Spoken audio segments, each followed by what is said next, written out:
Going for a little dip. This is the motto of marathon swimming legend Kevin Murphy, but it's tantamount to an astronaut who's preparing for a lunar mission actually saying that he's just going for a little flight.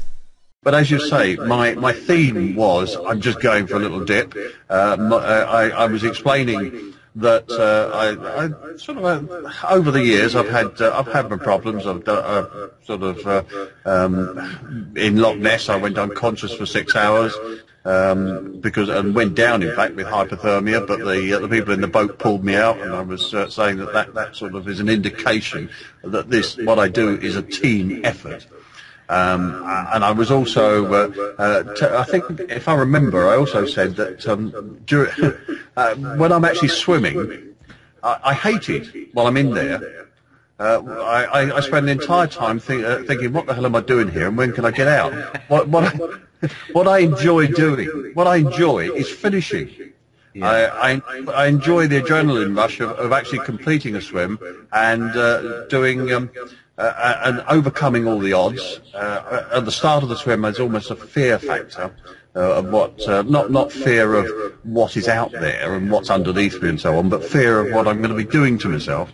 And part of the adrenaline rush of doing these things is actually overcoming all the odds, including one's own frailties.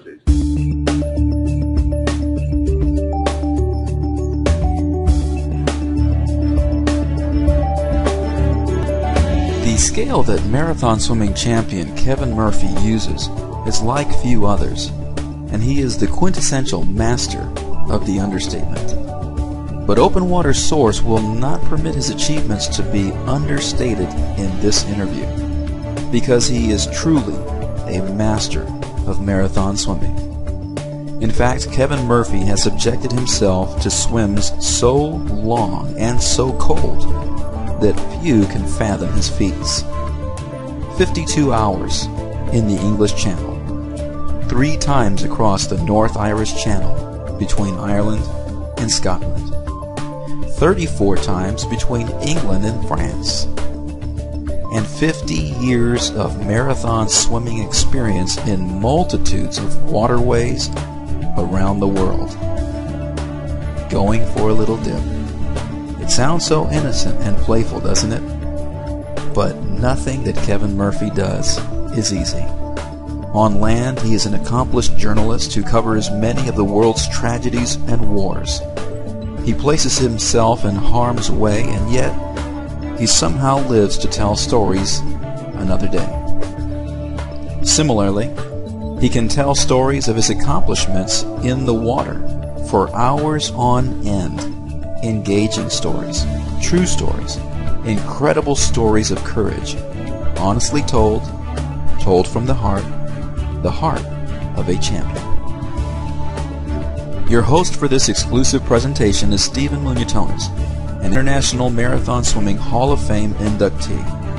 He has prepared open water swimming materials used by NBC, USA Swimming, the Beijing Olympic Committee, the Wall Street Journal, USA Today, National Public Radio, and National Geographic magazine.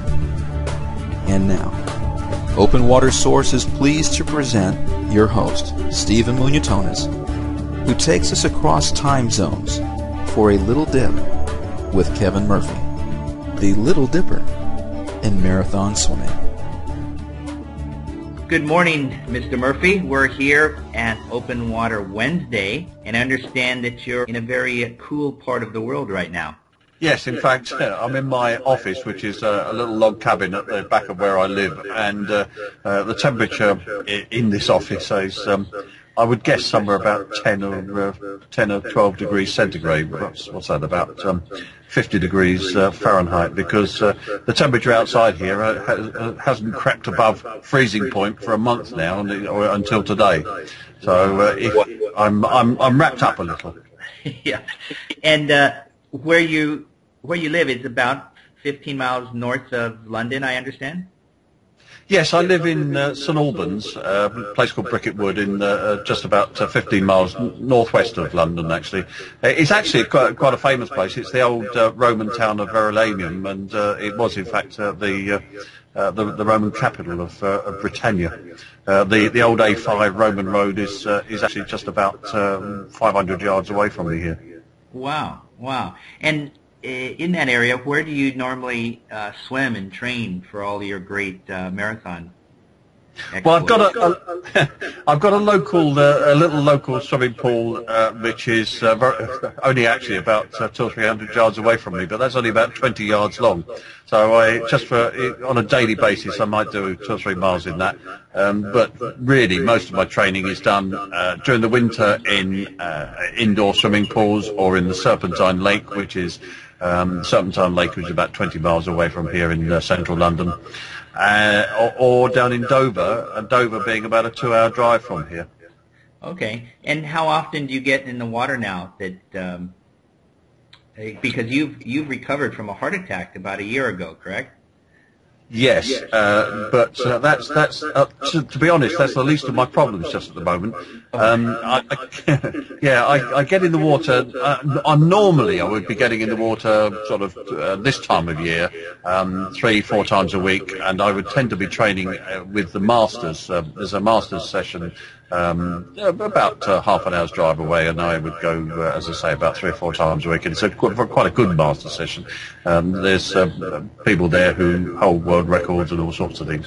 But I have a problem at the moment, in as much as some people may know that about 6 years ago I had surgery on both shoulders. Both shoulders reconstructed because of the damage I'd done through too much swimming. And in one of my shoulders they had to put an implant. That's my left shoulder, and unfortunately last year there was an occasion when I was out in support of another swimmer in mid-channel, and when after going in with that other swimmer for an hour, and it came to me getting back out on the boat, and they tried to pull me aboard the boat, and it ripped the implant apart. Unfortunately, so I've actually got to have more surgery in March to repair the repair, as it were. So just at the moment, my instruction is to swim, but not swim hard, because otherwise it would be doing me more damage than I've already done.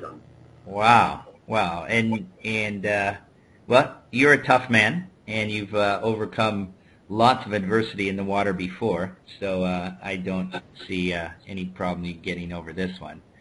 And I don't either, because my saying is that I'm just going for a little dip. I have lots more little dips to do, and I was determined to get over it last time I had the surgery on my shoulders. And in fact, my fastest England-France swim was 18 months after the previous operation, the previous surgery. So I'm looking to do the same thing again. Wow. You did mention that, going for a little dip, and that's a great saying of yours, and I had the great pleasure of listening to your International Swimming Hall of Fame induction speech, and that seemed to be the theme of your speech. Can you explain that to our audience? Yes, in fact, it was quite strange, that speech, because it was very well received, but it was actually I didn't know I was going to be making a speech until a few minutes before I did so, and the notes for it were sort of jotted down on a few scraps of paper torn from a notebook. So I think what happened was, it was